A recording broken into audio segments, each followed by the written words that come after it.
Hello there. A fast PowerPoint just to help guide you through this week's lesson on reading treble clef notes. Alrighty, so getting you started. Let me take my picture away. Let's get us working. There we go. Alrighty, so some basic things when you're learning how to read music notes. The first thing that we're going to focus on are treble clefs. Their name is also a G clef. They get their name because the second line where it curls around is note G. So that's where it gets its nickname G clef. Anytime you see a treble clef, that means that the notes are high notes. We take that treble clef and we put them on a music staff. A music staff has 5 lines from the bottom 1, 2, 3, 4, and 5, and 4 spaces, which are in between the lines. Space 1, space 2, space 3, and space 4. The note heads are how we figure out the letter name of the note. It does not matter what the note head looks like. All that matters is that the note head is in a space or on a line. In the example you see here, these note heads are all the same exact note. They look different because they may be colored in or have extra lines and braces across their music notes, or not even have a stem at all. But if you look where the circle part is, the circle part is in the same exact spot. It's not going up or down. They're all staying the same. So they're all going to be the same note. Well, as I mentioned, there are 2 different kinds of notes. Some are on lines and some are on spaces. The way we decide if a note is on a line or a space is based on where it's placed. If a circle has a line going through the middle of it, we say it is on a line. If it's sitting in between 2 lines, we say it's in a space. As you can see here, we have 5 lines in this example, and we have 4 spaces here. So the staff has 5 lines and 4 spaces. The treble clef is also named G clef, and we're moving forward. Well, when we have high notes, we have to have low notes as well. So there's going to be a clef that means low notes. The clef that means low notes is called a bass clef. We're going to be getting into bass clef notes a little bit later on because we have to learn our treble clef notes first. But the bass clef note nickname is an F clef because where those 2 little dots are, that line that's in between those 2 dots is note F. So that's where it gets its name. When we get ready to play piano notes, we have something called a grand staff.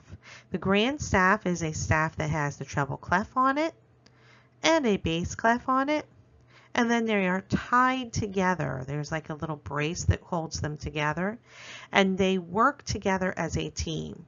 So the notes that are up top or the notes that are on the bottom line up with where the beats are. Excuse me. There's a note that they share, which is right smack dab in between the 2, excuse me again, and it's called a middle C. Middle C is the highest note on a bass clef and one of the lowest notes on a treble clef. Well, when I say one of or the highest, each one can also have lines added above or below their staff. Those are called ledger lines. When we run out of room and we still have notes that keep going, we add in these little lines above or below the staff. It's a little bit harder to tell sometimes if they're line notes or space notes, but if you look closely, you can see that the notes are either sitting on a line or they're sitting on top of a line, which would indicate being in a space. And the same with going below. The ledger lines you see pictured here are all on the treble clef. So here, for example, we have a note that's sitting above the line, and that one is going to be a space note. And then here's one that's below the line, and that one's going to be a line note because the note's on the line itself. Okay? Going forward.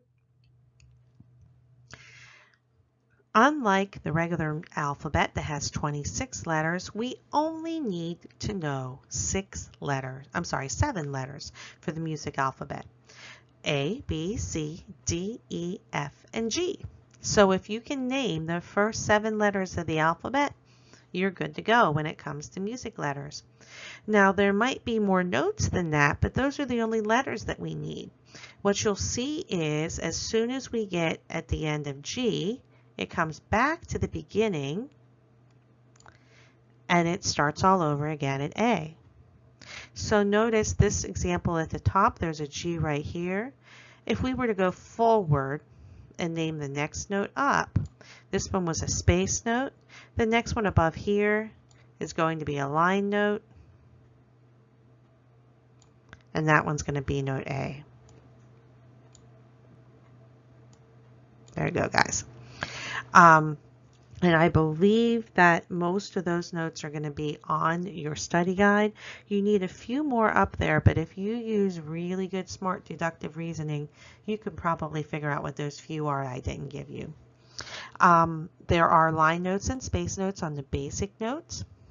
Here we have the first 5 lines. So here's 1, 2, 3, 4, and 5. We use a variety of different things to help us name them. A lot of people like Every Good Boy Deserves Fudge. You can use Elvis's Guitar Broke Down Friday. My personal favorite is Empty Garbage Before Dad Flips. Whatever makes you happy, that works as long as you remember the names E, G, B, D, and F. If you want to name a space, just remember they spell face, F-A-C-E. So we have a note and we need to figure out what his letter name is. Here are the steps you use to help figure it out. First question you ask yourself, is this note a line or a space note? So you look at the note and you have to figure out, is it on the line or is it in between? This one happens to be in between 2 lines, so this one is a space note. After you figure out if it's a line or a space note, the next one is figure out, well, where is it at? What number is it? This one, we start by counting from the bottom, and here you see we have space 1, space 2, and we don't have to go any further than space 2 because it's sitting at space 2. The third thing is, once we count up and we find it, then we have to come over and we have to look to figure out which one it fits with. So we said it's on space 2, so we're going to look over by the spaces and go up from the bottom 1, 2, and this one's name is A. So that's how we call note A. It is note name A in treble clef. Note next time we go through and practice some bass clef notes, it's going to change its name when the clef changes. When it goes from high notes down to low notes, this spot changes its name. For right now, from what you've already learned in elementary school, treble clef, second line, note A. All right, so now it's going to be your turn to practice. Using the study guide that I gave you to go with this PowerPoint, finish out the study guide at the very bottom. And then after you've finished those notes down below, you're going to do 2 worksheets. One's called Let's Crossword and the other one is Code Breaker.